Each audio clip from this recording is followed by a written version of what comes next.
नमस्कार, मी शैला तुमचं खूप खूप स्वागत करते। आज आपण शेंगदाण्याची चिक्की बनवणार आहोत। माझ्या आईच्या हातची रेसिपी आहे, तीच मी आज तुमच्या बरोबर शेअर करणार आहे।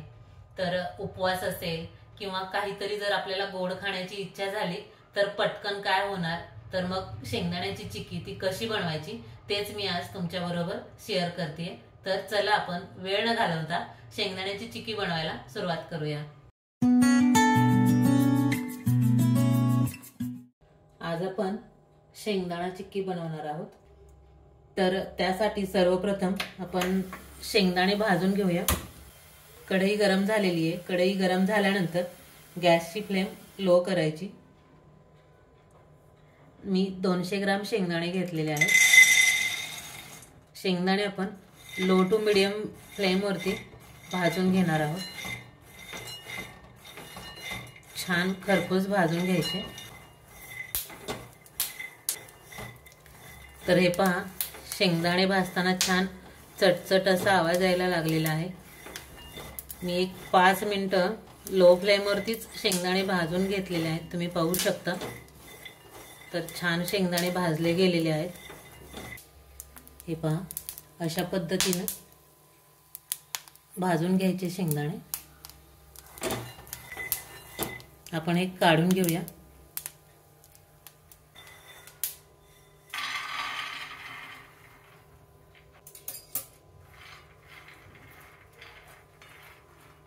प्लेट मध्ये काढून शेंगदाणे पूर्ण थंड करून घेऊया आपण। तर हे पहा, शेंगदाणे मी प्लेट मध्ये काढून थंड करायला ठेवलेले पूर्ण थंड झालेले आहेत। आपण याच्या आता साली काढून घेऊया। तर हे पहा, अशा पद्धतीने शेंगदाणे छान भाजल्यामुळे पटकन साल निघते त्याची लगेच। दोन्ही हातावर घेऊन असं चोळून घेतले की पटकन साल निघते। हे पहा, तर हे पहा, अशा पद्धतीने शेंगदाण्याचे पूर्ण आपण साली काढून घेतलेले आहेत। तर ते आपण साली आता काढून घेऊया साईडला। त्यासाठी मी एका भांड्यामध्ये आपण जो तळण्यासाठी झाऱ्या वापरतो तो झाऱ्या घेतलेला आहे। त्याच्यामध्ये ते शेंगदाणे टाकून त्यातून आपण ते साली सेपरेट करूया।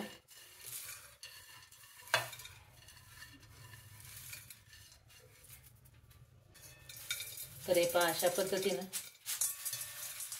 पटकन सेपरेट होतात आणि शेंगदाण्याचे जे साली आहेत ते इकडे तिकडे जास्त पसरत नाहीत। अशा पद्धतीने साली काढून घेतले की पुन्हा प्लेट मध्ये काढून घेऊया आपण ते।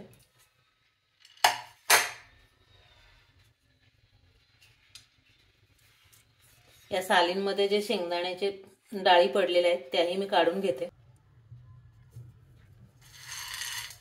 तर हे पहा, आपण शेंगदाण्याची डाळी तयार करून घेतलेली आहे। आपण आता पुढची कृती करूया।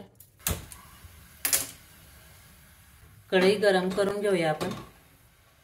कढईमध्ये जेवढा शेंगदाणे घेतलेले आहेत तेवढीच साखर, म्हणजे 200 ग्रॅम साखर। तुम्हाला कमी करायची असेल तर तुम्ही कमीही करू शकता। आणि 200 ml पाणी।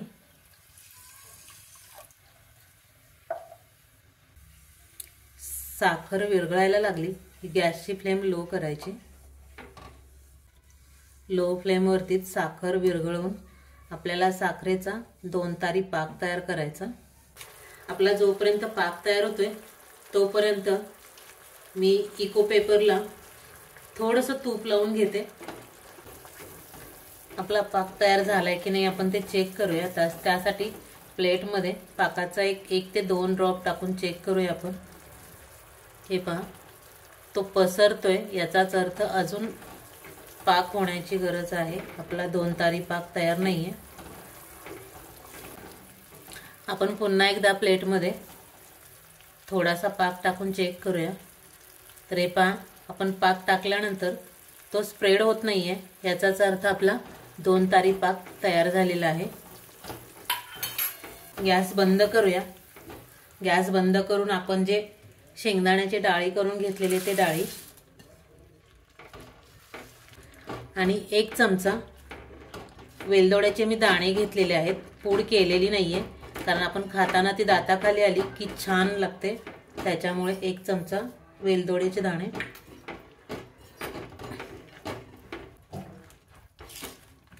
व्यवस्थित मिक्स करून घेऊया। मिक्स करून घेतल्यानंतर एक अर्धा चमचा तूप,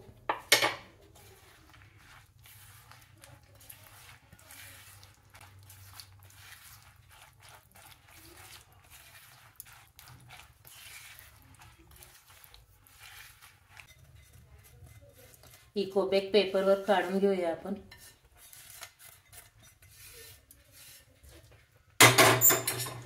आणि स्पॅच्युलानेच पसरवून घेऊया।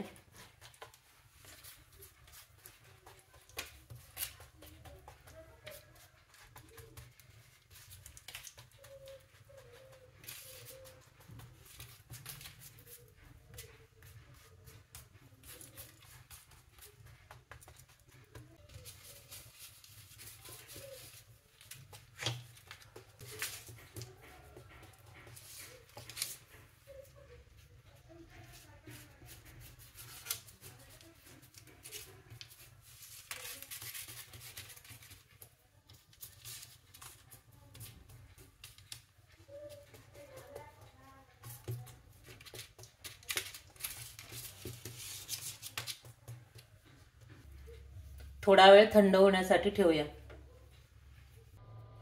एक 5 मिनिटं थंड करून घेतल्यानंतर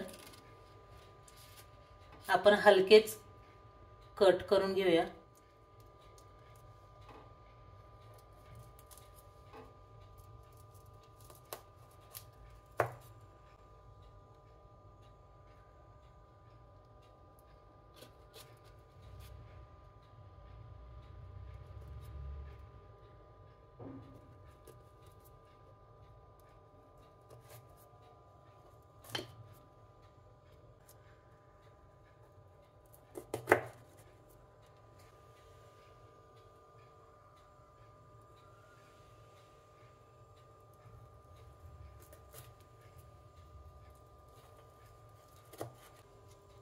कट दिल्यानंतर पूर्णपणे आता थंड केल्यानंतर आपण शेंगदाण्याच्या चिक्कीच्या वड्या साईडला काढून घेऊया। तर हे पहा, आपण शेंगदाणा चिक्की हलकेच कट करून थंड करण्यासाठी ठेवली होती। तर एक 10 ते 15 मिनिटं झालेली आहेत आणि चिक्की पूर्ण थंड झालेली आहे। तर आपण काढून पाहूया।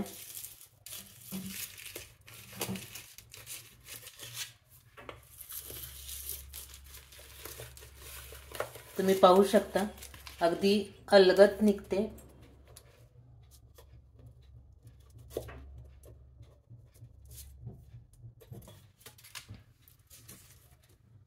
तर हे पहा, अशा पद्धतीनं तुम्ही तोडून जर बघितलं तर अगदी सहज तुटते ती।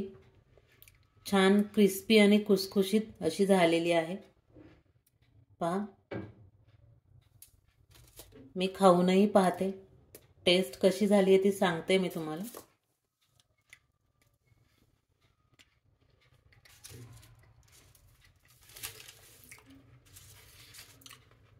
टेस्ट तर खूप अप्रतिम झालेली आहे।